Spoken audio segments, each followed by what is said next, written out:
Yes, तो कैसे हो सब? Hi, how are you?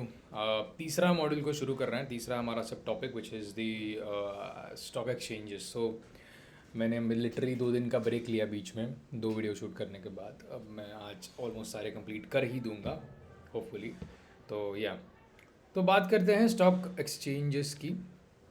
हमारी कहानी में हम कहाँ थे पहले? देखो, हमने फाइनेंशियल मार्केट्स क्या है पढ़ा है, फिर उसमें बेसिकली कंपनीज किस तरह पैसे रेज कर सकती हैं उसके बारे में देखा हमने। तो कैश शेयर इक्विटी दे के कर सकती हैं, या फिर वो लोग अपने डिबेंचर जैसे डेप्ट सीधा पब्लिक से लोन लेकर कर सकती हैं। दोनों को मैंने एक्सप्लेन किया था आपके लिए। अब हम बात करने वाले हैं स्टॉक एक्सचेंजेस की। अब देखो, जैसे हमने कहा था कि प्राइमरी मार्केट होता है जहाँ पर पहले आईपीओज आते हैं, लोग आईपीओ को सब्सक्राइब करते हैं, मतलब पैसे देते हैं आईपीओ के लिए। अगर उनको अलॉटमेंट मिलता है तो उनको शेयर्स मिलते हैं, बदले में उनके पैसे कंपनी ले लेती है, बदले में उनको शेयर्स देती है कुछ। शेयर क्या होता है? शेयर एक कंपनी का बेसिक यूनिट ऑफ ओनरशिप है। मतलब एक कंपनी का अगर आपको बेसिक ओनर बनना है, यूनिट ओनरशिप अगर आपको चाहिए, तो आपको एक शेयर बाय करना पड़ेगा उस कंपनी का। तो बेसिकली क्या है कि उस कंपनी के ओनरशिप को आपने यूनिट्स में डिवाइड कर दिया है, right? That is your share. तो ये जो शेयर है ना, जब आप किसी आईपीओ को अप्लाई करोगे आपको अलॉटमेंट मिलेगा, इनिशियल पब्लिक ऑफरिंग को अप्लाई करोगे आपको अलॉटमेंट मिलेगा। अलॉटमेंट मिलने के बाद आपका जो शेयर है वो आपके पास आएगा। जितने शेयर्स आपने लॉट में अप्लाई किए, तो लॉट में होता है। लॉट मतलब क्या? एक फिक्स नंबर ऑफ शेयर्स आप बाय कर सकते हो, या फिर उसके मल्टीपल में बाय कर सकते हो। जैसे मोस्टली कंपनीज़ का जो आईपीओ होता है, जिसका एक लॉट का प्राइस ऑलमोस्ट 14,000 रुपये होता है। 14 या फिर 12 से 14,000 के बीच में होता है। तो आपको उतने रुपए के शेयर्स मिलेंगे। और अगर आपको और बाय करने हैं तो आपको उसके मल्टीपल में बाय करना पड़ेगा। मतलब अगर एक लॉट 14,000 का है तो दूसरा लॉट 28,000 का, तीसरा 42,000 का, ऐसा। समझ रहे हो? तो ये आपके लिए होता है बेसिक आईपीओ का प्रोसेस। मैंने बता दिया आपको, थोड़ा सा करके सब कुछ बता दिया मैंने आपको। स्टॉक एक्सचेंजेस क्या है? जब कंपनी लिस्ट होती है, आईपीओ के बाद जब अलॉटमेंट होता है, कंपनी को लिस्ट होना पड़ता है किसी एक एक्सचेंज पे। एक एक्सचेंज है आपका बीएससी, एक है आपका NSC, Bombay stock exchange, national stock exchange. Bombay stock exchange 1872 में बना था। मराठी में वो वर्ड है जुना, सबसे पुराना स्टॉक एक्सचेंज है भारत का बॉम्बे स्टॉक एक्सचेंज। तो ये जो आपका बॉम्बे स्टॉक एक्सचेंज है, कंपनीज आइदर आपको दोनों तरफ आप लिस्ट होना पड़ता है, ऐसा नहीं कि आप एक ही जगह हो सकते हो। तो the point is on the day of listing आप किसी एक जगह भी होगे, बट लाइक जैसे आपने कभी देखा होगा 10 बजे लिस्टिंग होती है किसी कंपनी की। तो अगर आप कोई बिजनेस चैनल फॉलो करो तो उधर लिस्टिंग आती है 10 बजे, this company is getting list. अगर आपने जोमेटो का वगैरह देखा होगा तो वो लिस्टिंग के दिन पे किसी एक एक्सचेंज पे जाते हैं, बेल रिंग बजाते हैं और स्टॉक लिस्ट होता है। स्टॉक लिस्ट होने के 15 मिनट पहले there is a pre open, जहाँ पर कुछ सेटलमेंट्स होते हैं, कुछ बाइंग ऑर्डर सेलिंग ऑर्डर्स होते हैं, जो ऑर्डर्स इधर एग्जीक्यूट होते हैं। उसके बेसिस पे प्री ओपन पे उसका प्राइस फिक्स होता है और लगता है कि ये स्टॉक कब कहाँ ओपन करेगा, दिखता है कि कहाँ ओपन करेगा। 15 मिनट के प्री ओपन के बाद कंटिन्यूस ट्रेडिंग सेशन शुरू होता है, नॉर्मल ट्रेडिंग सेशन, जहाँ पर उस स्टॉक का बेसिकली आप कंटिन्यूस ट्रेड कर सकते हो, मतलब आप खरीद बेच सकते हो उसे। नॉर्मल ट्रेडिंग सेशन हम कहते हैं। उसके बाद उसका मूवमेंट जो है वो सब बायर और सेलर्स के हाथ में। तो वो लोग जैसे डिमांड क्रिएट करेंगे, सप्लाई क्रिएट करेंगे, उसका मूवमेंट वैसे ही होगा। उसके बाद बेसिकली वो स्टॉक बेसिकली अब नॉर्मल दुनिया में आ गया। और ये सब जहाँ पे हो रहा है जिसे हम कहते हैं स्टॉक एक्सचेंज। सो स्टॉक एक्सचेंज क्या है? ये एक जगह है जहाँ पर, what is a stock exchange? It is a place. इसे रीड करना है, कर सकते हो, मैं एक्सप्लेन कर रहा हूँ, वो सुनो पहले। स्टॉक एक्सचेंज क्या है? जगह है जहाँ पर आप शेयर्स को, शेयर मतलब स्टॉक, स्टॉक को एक्सचेंज कर सकते हो in terms of money, in against money, right? तो आप पैसा दे के स्टॉक को एक्सचेंज करवा सकते हो। मतलब बेसिकली आपको, आपके पास पैसे हैं, आपको किसी कंपनी का शेयर चाहिए, पैसे दो, जिसके पास शेयर उसे ले लो, खत्म। तो स्टॉक एक्सचेंज क्या है? वो एक जरिया है, बेसिकली वो एक जगह है। एक्सचेंज के नाम ही समझ गए होगे आप। एक जगह है, बेसिकली वो एक जगह है जहाँ पर आप स्टॉक को एक्सचेंज कर सकते हो। समझ रहे हो? That's all about the stock exchanges. क्या होता है स्टॉक एक्सचेंजेस? स्टॉक एक्सचेंजेस पे क्या क्या ट्रेड हो सकता है? स्टॉक एक्सचेंज तो स्टॉक ही ट्रेड होंगे, मतलब पहले तो शेयर्स इक्विटी ट्रेड हो सकती है आपके। बॉन्ड एंड डिबेंचर्स भी ट्रेड हो सकते हैं। अगर आप जीरोधा वगैरह यूज़ कर रहे होंगे, ग्रो वगैरह, उधर सर्च करके देखो कभी कभी। ग्रो में आई डोंट नो है या नहीं, बट जीरोधा में यू कैन सर्च। अब वहाँ पर आपको gold and like bond and debentures भी मिलेंगे। Derivatives, futures and options, derivatives भी ट्रेड होते हैं उधर। Then ETFs. ईटीएफ्स क्या होते हैं? It is like mutual fund, लेकिन ऐसा म्यूचुअल फंड जो एक्सचेंज पे ट्रेड हो रहा है। अभी जब जब आप नॉर्मल म्यूचुअल फंड की बात करते हो, वो कैसे वर्क करता है? देखो, एक नॉर्मल म्यूचुअल फंड को आप किसी एएमसी के थ्रू उसका ऑर्डर अप्लाई करते हो, आप पैसे देते हो उन्हें, बदले में आपको यूनिट्स मिलते हैं। नहीं, जो भी यूनिट्स आपको मिलते हैं वो आपके यूनिट्स हो गए, ख़त्म। आपने कैसा ऑर्डर किया, आपने एक्सचेंज की तरफ ऑर्डर किया, नहीं, आपने एएमसी की तरफ ऑर्डर प्रोसेस किया, उनको पैसे दिए, उन्होंने आपको बदले में यूनिट्स दिए। ये आपका म्यूचुअल फंड का जनरल प्रोसेस होता है। लेकिन अगर उस म्यूचुअल फंड का ईटीएफ हमने लगा दिया किधर, एक्सचेंज पे, तो मैं क्या करूँगा, सीधे एक्सचेंज उस ईटीएफ को बाय कर लूँगा, ख़त्म। तो वो काइंड ऑफ शेयर होता है बेसिकली, उसका प्राइस डिमांड एंड सप्लाई से ही डिसाइड होता है उधर, काइंड ऑफ शेयर है वो, समझ रहे हो। तो ये आपका ईटीएफ हो गया। तो ये ना पूरा है about what is stock exchange, बहुत ही ईजी है, मतलब लाइक बताने के लिए तो बहुत कुछ चीज़ें हैं, you can read the whole PPT, description में होगी। थोड़ी और चीज़ों के बारे में बात करते हैं, चलो। स्टॉक एक्सचेंज में पहली बात जो आपको समझनी है वो है कि भाई ये क्या है, it's something which is organize. देखो, अगर स्टॉक एक्सचेंज नहीं होता तो most of the deals over the counter OTC, ओटीसी। तो हमें क्या करना पड़ता, किसी जान पहचान वाले से शेयर लेना पड़ता। स्टॉक एक्सचेंज पे एक चीज़ इंपॉर्टेंट है कि इधर एनोनिमिटी मेंटेन होती है। मतलब क्या, आप जब बाय ऑर्डर प्लेस करते हो, फॉर एग्जांपल अगर आपने किसी शेयर के लिए बाय ऑर्डर प्लेस किया, वो ऑर्डर सक्सेसफुल हो गया। द पॉइंट इज़ कि वो ऑर्डर जब सक्सेसफुल होता है, वो ऑर्डर सक्सेसफुल होने में बेसिकली क्या हो रहा है कि आपने पैसा दिया, वो ऑर्डर बेसिकली आपने ऑर्डर प्लेस किया, इंटरनली एक्सचेंज के मैकेनिज्म में ऑर्डर मैचिंग होता है। तो ये जो ऑर्डर मैचिंग है ना, ये एनोनिमस है, मतलब आपको पता नहीं है कि किस बायर से आप बाय कर रहे हो, और उस सेलर को पता नहीं कि किस बायर को पैसा दे रहा है, लाइक वो स्टॉक्स दे रहा है, राइट। तो इसके कारण ये जो ऑर्डर मैचिंग इसे हम कहते हैं एनोनिमस ऑर्डर मैचिंग। और एक्सचेंजेस सारे इसी टर्म्स पे चलते हैं, उधर आप किसी जान पहचान वाले से शेयर बाय नहीं कर सकते, ये एनोनिमस चलता है। और ये अच्छा है क्योंकि इसमें बेसिकली आपको सामने वाली पार्टी पता नहीं है, तो कुछ अलग तरह की डिस्क्रिपेंसीज या फिर अलग तरीके की कुछ अनफेयरनेस इसमें हो नहीं सकते, राइट। तो ये आपके लिए हो गया स्टॉक एक्सचेंज। तो एग्जाम्पल आप पढ़ सकते हो, आपके पास है। प्राइस डिस्कवरी क्या होता है, बेसिकली क्या है, देखो, जब शेयर लिस्ट होता है ऑन स्टॉक एक्सचेंज, कंटिन्यूसली उसको ट्रेड किया जाता है। जब वो ट्रेड किया जाता है ना, उसके प्राइसेस चेंज होते हैं, ऑब्वियसली चेंज होंगे ना, क्योंकि जब कोई ट्रेड होगा तो किसी फिक्स प्राइस पे होगा। जो आपको प्राइस दिखता है ना मार्केट पे, वो प्राइस मूव करता है वो किसी शेयर का, ऐसे 500, 500.2, 500.3, 500.4, 502, 503, वो प्राइस मूव करता है। मतलब वो हर एक price, it's something which that price is indicating कि इस प्राइस पे अभी ट्रेड हुआ था एक। मतलब वो अगर 500 है तो 500 पे किसी ने ट्रेड किया, 500.2 है तो 500.2 पे किसी और ने ट्रेड, और दो लोगों ने ट्रेड किया। तो वो जो प्राइस कंटिन्यूसली मूव करता है ना, बेसिकली वो दिखा रहा है कि लिक्विडिटी कितनी है। लिक्विडिटी मतलब क्या, हर जो प्राइस मूवमेंट होगा, वो हर एक प्राइस मूवमेंट एक ट्रेड है, उसमें उस प्राइस मूवमेंट पे बहुत सारे ट्रेड हो सकते हैं। मतलब क्या कि 500 पे चल रहा है अभी प्राइस, 502 हो गया, 502 मतलब 502 पे एक ट्रेड हुआ अभी, समझ रहे हो। अभी वो एक ही नहीं, बहुत सारे ट्रेड भी हो सकते हैं 502 पे, ऐसा नहीं कि सब एक ही लोग 502 पे ट्रेड करेंगे। 50,000 लोग एक साथ 502 के ही प्राइस पे ट्रेड कर सकते हैं, वो हो सकता है, पॉसिबिलिटी है, right. So the point is that कि ये जो हो रहा है, हाँ, ये जो हो रहा है, इट्स बेसिकली वो कंटिन्यूस ट्रेड हो रहा है, और वो इसलिए वो प्राइस अपडेट कर रहा है, जिसे हम कहते हैं करंट मार्केट प्राइस। जो मूव करता है ना, वो होता है अपना करंट मार्केट प्राइस। तो वो जितना स्टॉक एक्सचेंज है, बहुत सारे लोग हैं, तो लोग जितना ज़्यादा ट्रेड करेंगे ना, प्राइस डिस्कवरी अच्छी होगी, मतलब आपको अच्छे फेयर प्राइसेस मिलेंगे। ना कि ऐसे कि 500, उसके बाद सीधा 505, फिर 510, ऐसे नहीं होगा। वो बीच के प्राइसेस भी सब कैलकुलेट होंगे, क्यों, यहाँ पर लोग ज़्यादा हैं, एक्सचेंज हो रहा है, नेगोशिएशन हो रहा है, समझ रहे हो, that's the point. Investor protection यहाँ, क्योंकि देखो एक्सचेंज इंटरमीडियरी है, तो अगर कुछ डिस्क्रिपेंसी होती है, कुछ इश्यूज आते हैं, तो एक्सचेंज इज़ लायबल, तो एक्सचेंज आपका पूरा ध्यान रखता है इस केस में, अगर ऑर्डर मैचिंग में उसमें कुछ इशू हो गया तो। ट्रांसपेरेंट ट्रेडिंग मतलब या ऑब्वियसली, क्योंकि देखो ये पब्लिकली एक्सेसिबल है, सब देख सकते हैं, और ऑर्डर एनोनिमिटी है, तो इसलिए ये ट्रांसपेरेंट भी है, समझ रहे हो। फंक्शंस ऑफ स्टॉक मार्केट, वही बात सेम, लाइक स्टॉक एक्सचेंजेस क्या है, तो देखो, you can write this functions as an example, you can do that. The point is that कि स्टॉक एक्सचेंजेस का मेन काम ऑब्जेक्टिव है is to facilitate the trading. Basically आप स्टॉक एक्सचेंज फैसिलिटेट कर रहे हो।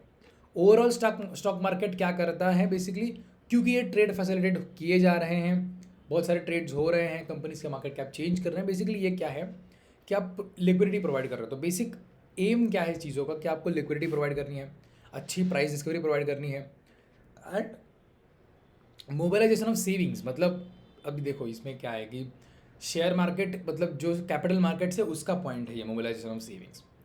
ये करने के लिए आपके पास एक प्लेटफॉर्म है, तो ये कैपिटल मार्केट, शेयर मार्केट को इम्प्लीमेंट करने के लिए आपके पास स्टॉक एक्सचेंजेस हैं, तो ये इसका एक टेंजिबल एसेट है, वो टेंजिबल थिंग है स्टॉक एक्सचेंज, समझ रहे हो? कैपिटल फॉर्मेशन या the same thing. Economic indicators, rising market signal, business confidence, या ओके. एक चीज़ समझना, stock market and safety and regulations, these are the functions like exchanges operate under strict rules enforce by the SEBI, जो मैंने वो कहा था पहले. यस, हाँ. पहले अंदर ना मेजर स्टॉक एक्सचेंज थे इंडिया के, कौन से हैं आपको पता होगा? 2 स्टॉक एक्सचेंजेस इंडिया में हैं, बहुत सारे थे पहले. एक कलकत्ता स्टॉक एक्सचेंजेस करके भी था, बट अभी इंडिया में मेजरली 2 ही ऑपरेट करते हैं. First one is national stock exchange and the second one is Bombay stock exchange. Bombay stock exchange 1875 में, 1872 बोला है गेस, 1875 में उसको लॉन्च किया गया था, इस्टेब्लिश किया गया था. एशिया का सबसे पुराना स्टॉक एक्सचेंज है हमारा बॉम्बे स्टॉक एक्सचेंज. तो ये था पहले. इसके बाद नेशनल स्टॉक एक्सचेंज ये 1992 में इस्टेब्लिश किया गया था आफ्टर दी 1991 का जो स्कैम हुआ था. उस स्कैम के बाद वी फेल्ट कि हमें एक नेशनल लेवल का स्टॉक एक्सचेंज चाहिए जो सेंट्रली ऑपरेट किया जा सके. तो government has introduce national stock exchange in that sense. और ये जब इंट्रोड्यूस होता तो पूरा इलेक्ट्रॉनिक ट्रेडिंग पे था. तो इसके बाद फिर BSE को भी इलेक्ट्रॉनिक में कन्वर्ट कर दिया गया, राइट.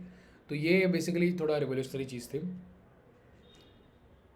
एक बात समझते हैं, व्हाट इज़ अ बेंचमार्किंग या फिर इंडेक्स क्या होता है. स्टॉक एक्सचेंजेस पे अगर आप BSE पे देखोगे, there are almost 5000 companies listed right now the BSE. On NSE there are 2800 या फिर 3000 companies that are listed on NSE. If you want to track the whole markets, what you have to do is you need to track each and every company, right? If you think कि हमें बस blue chips को track करना है, वो भी 100 blue chips हैं, 50-100 blue chips, आपको सबको ट्रैक करना पड़ेगा, which is not feasible. So what exchanges did is they basically made a index. Index is basically set of stocks. उनका वेटेड एवरेज कंसिडर करके एक इंडेक्स बनाया गया और उस इंडेक्स की वैल्यू बेसिकली वेटेड एवरेज से डिराइव की गई और उसका बेसिकली ट्रैकिंग हर दिन होता है. मतलब क्या, मान लो मैंने 50 स्टॉक्स को एक साथ इकट्ठा किया, उनके market capitalization, free float market capitalization, ये वर्ड बहुत इंपॉर्टेंट है. देखो क्या होता है फ्री फ्लोट मार्केट कैपिटलाइजेशन. जितना मार्केट कैपिटलाइजेशन आपका पब्लिकली ट्रेडेबल है, पब्लिकली कितने शेयर्स अवेलेबल हैं आपके, that is your free float market capitalization. उसके बेसिस पे कंपनीज की रैंकिंग करके टॉप 50 कंपनीज का एक सेट बनाया गया. निफ्टी की बात कर रहा हूँ मैं. टॉप 50 कंपनीज का एक सेट बनाया गया. हर कंपनी का वेटेड एवरेज कंसिडर किया गया proportional to their free float market capitalization. ये सब करने के बाद हमने एक निफ्टी की वैल्यू डिसाइड की कि लेट से निफ्टी है 1000 रुपये, तो निफ्टी का बेस जो वैल्यू था वो 1000 रुपये था. उसके नेक्स्ट डे से ही हमने उस निफ्टी को ट्रैक करना शुरू किया. कैसे करोगे? हर दिन वो शेयर के प्राइसेस ऊपर नीचे करेंगे, हर एक शेयर के प्राइस. तो उन सबका नेट मूवमेंट, उन 50 शेयर का नेट मूवमेंट क्या होता है, दैट इज़ योर निफ्टी. तो वो जो नेट मूवमेंट होगा वो 1000 रुपये के ऊपर दिखेगा कि भाई नेट मूवमेंट आज दिन में 2% निफ्टी बढ़ा. तो मतलब 1000 के 2% कितने हुए? 1000 का 1% 10 रुपये, 1000 के 2% कितने हुए? 20 रुपये. तो 2% मतलब निफ्टी 20 रुपये बढ़ा आज. तो ये ऐसे जो मूवमेंट्स हैं ना आपके, ये सारे हर दिन ट्रैक करने के बाद निफ्टी आज हमारा कहीं 24,000-23,000 के बीच में है. निफ्टी 1995 में इंट्रोड्यूस किया गया था, निफ्टी 50 इंडेक्स. उसका बेंचमार्किंग जो था आई गेस 1996 में, हाँ, उसमें 50 शेयर्स को लिया गया था. एंड सेंसेक्स जो है वो 30 शेयर का है, उसका 1986 में शुरू हुआ था सेंसेक्स. तो सेंसेक्स में टॉप 30 कंपनीज हैं फ्री फ्लोट मार्केट कैपिटलाइजेशन के बेसिस पे. टॉप 30 कंपनीज है सेंसेक्स में. निफ्टी में टॉप 50 कंपनीज हैं. तो ये बात समझने की है. तो क्या है बेसिकली ये इंडेक्सेस क्या है? बेसिकली हमें पूरे मार्केट को, हर एक शेयर को 1 बाय 1 ट्रैक करने से अच्छा हम लोग एक अच्छे सेट में उस बास्केट ऑफ शेयर्स को ट्रैक करते हैं, जो बेसिकली हमारा इंडिकेटिव है टुवर्ड्स द इकोनॉमी. जो हमारे ब्लू चिप कंपनीज हैं टॉप. वैसे तो देखो निफ्टी 50 तो क्या है, बेसिकली ब्लू चिप इंडेक्स है. फिर एक और इंडेक्स है निफ्टी नेक्स्ट 50. फिर आपके पास एक और इंडेक्स है निफ्टी बैंक, जो पर्टिकुलरली बैंकिंग सेक्टर को ट्रैक करता है. देयर इज निफ्टी IT जो IT को ट्रैक करता है. There is one index called Nifty financial services, जो बेसिकली बैंक्स, NBFCs, AMCs सबके इंडेक्स है, वो बना हुआ सब कंपनीज का इंडेक्स है. देयर इज निफ्टी ऑटो जो ऑटो कंपनीज का इंडेक्स है. देयर इज निफ्टी रियल्टी जो रियल्टी कंपनीज का इंडेक्स है, जो हमारे कंस्ट्रक्शन कंपनीज एंड ऑल हो गए उनका. Then there is one thing called Nifty FMCG जो एफएमसीजी को ट्रैक करता है। सेक्टरल इंडेक्सेस हो गए आपके, इंडाइसेस हो गए ये सारे आपके। देन निफ्टी का एक और आता है लाइक निफ्टी नेक्स्ट 50 के बाद there is one thing called Nifty 250। Like वहाँ पर जो 101 से लेकर 250 वाली कंपनीज है सारी, Nifty mid cap, Nifty small cap, ये सारी कंपनीज, इनके अलग अलग इंडेक्सेस हैं। निफ्टी स्मॉल कैप का है, निफ्टी मिड कैप सेलेक्ट, ऐसे बहुत सारे इंडेक्सेस हैं। बेसिकली इंडेक्सेस को बनाया जाता है to track a particular set of people, set of shares. जैसे निफ्टी 50 ट्रैक करते हैं हम ब्लू चिप को ट्रैक करने के लिए, ब्लू चिप को ट्रैक करने के लिए। निफ्टी स्मॉल कैप है, स्मॉल कैप कंपनीज को ट्रैक करने के लिए। निफ्टी मिड कैप है, मिड कैप कंपनीज को ट्रैक करने के लिए। समझ रहे हो? निफ्टी बैंक के हुए बैंकिंग कंपनीज को ट्रैक करने के लिए, राइट? ट्रैक करने के लिए, व्हाट द हेल, हाँ, ट्रैक करने के लिए, राइट? सो ये आपका बहुत सारी चीज़ें हो गई अबाउट निफ्टी। या मॉडर्न फीचर्स मतलब क्या, देखो द थिंग इज कि 1996 के बाद ना डीमटेरियलाइजेशन शुरू हुआ था। डीमटेरियलाइजेशन शुरू हुआ था। मैं बहुत सुबह सुबह शूट कर रहा हूँ, मेरा एक्चुअली वर्ड्स नहीं निकल रहे। या सो डीमटेरियलाइजेशन शुरू हुआ था 1996 में। सो व्हेन इट स्टार्टेड ना बेसिकली क्या हुआ था, शेयर्स पहले फिजिकल सर्टिफिकेट के फॉर्मेट में आते थे, उसको इलेक्ट्रॉनिक किया गया पूरा। तो पूरे सिस्टम को आपको अब ऑनलाइन करना है। तभी बेसिकली बैंकिंग में भी इलेक्ट्रॉनिक चीज़ें शुरू हुई थी, लाइक बैंकिंग को भी डीमेटेराइज करना शुरू कर दिया गया था। तो वो बेसिकली फेज़ ही था चेंज का, वहाँ पर कंप्यूटर्स इंट्रोड्यूस हो रहे थे, ऑल दोज थिंग्स। तो सारी चीज़ों को इलेक्ट्रॉनिक कर रहे थे। तो ट्रेडिंग सिस्टम भी इलेक्ट्रॉनिक था, ऑर्डर आप ऑनलाइन प्लेस कर सकते हो। Demat system, that is dematerialisation, like सारी चीज़ों को आप एक ऑनलाइन अकाउंट में स्टोर करोगे। Online trading platforms like Zerodha, grow up stocks, ये सारी चीज़ें अब शुरू होने शुरू हो गई थी, राइट? तो सब अपना ऑनलाइन ट्रेडिंग प्लेटफॉर्म भी शुरू कर रहे थे। मार्केट के पार्टिसिपेंट्स कौन है? इन्वेस्टर्स हैं आपके, ब्रोकर्स हैं, कंपनीज एंड रेगुलेटर्स। तो चारों को बताने की वापस ज़रूरत है नहीं। ट्रेडिंग का प्रोसेस क्या है और सेबी का रोल वो भी देखते हैं थोड़ा।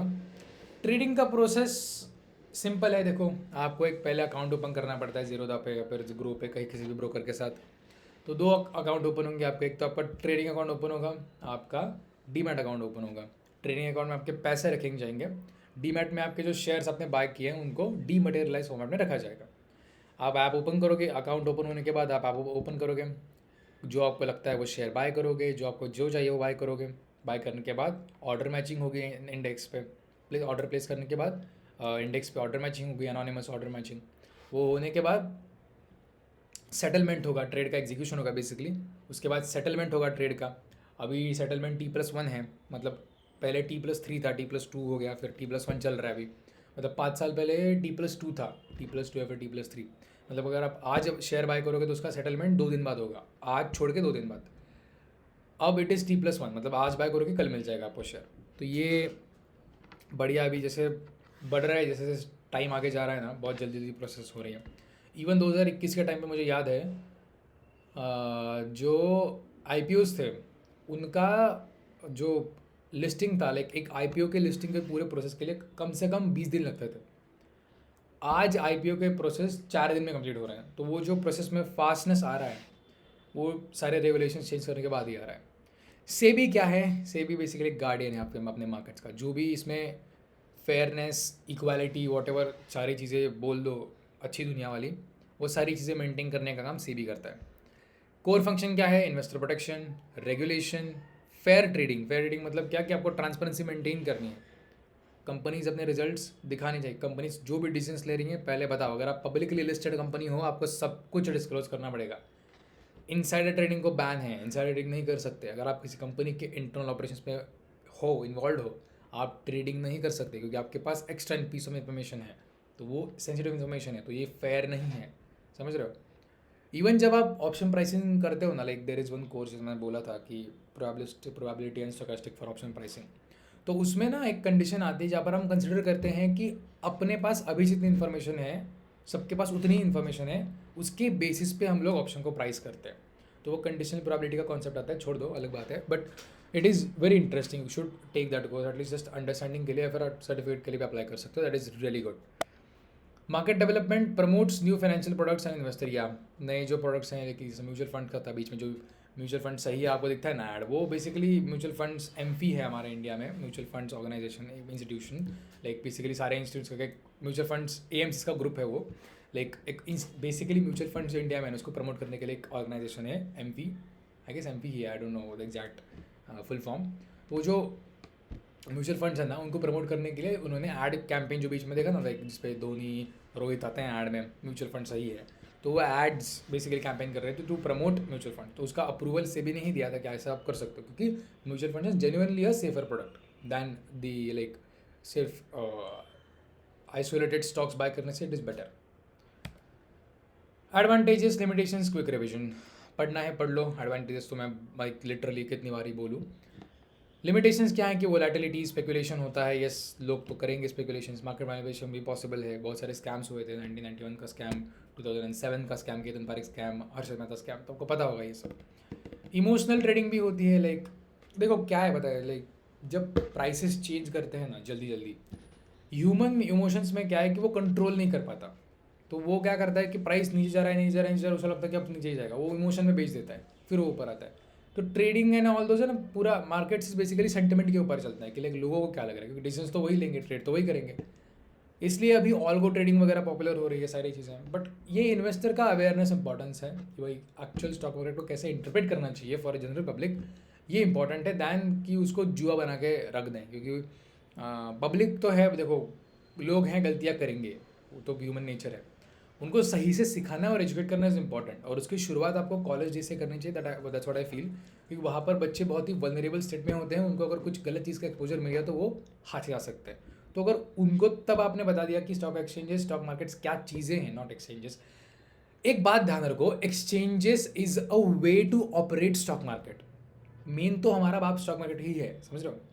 तो वहाँ वही बात कर रहा था कि बच्चों को सिखाना चाहिए पहले ही 9-10 से कि क्या होते हैं स्टॉक मार्केट्स, और उनके बारे में राइट नॉलेज देनी चाहिए. नहीं तो बच्चे क्या है कि स्टॉक मार्केट में there is called futures and option या फिर ट्रेडिंग, तो उसमें घुस जाते हैं और फिर लॉस करके फिर there is something which is a very wild condition जो ख़राब है.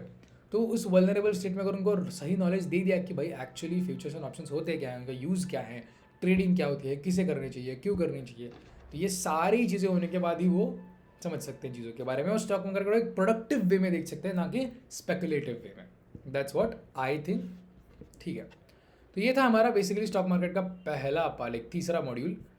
अब हम बात करने वाले हैं हमारे चौथे मॉड्यूल. ये बेसिकली जो पीछे दिख रहा है ना आपको, इट इज़ इन्फोसिस का. मैं थोड़ा पढ़ रहा था कि क्या कंपनीज के चल रहे हैं ऑल दैट, क्योंकि IT sector is something which is very in like बहुत ज़्यादा चर्चा का विषय बना रखा है आज, तो उसी के बारे में थोड़ा देख रहा था. That's all. या सो आई मीन या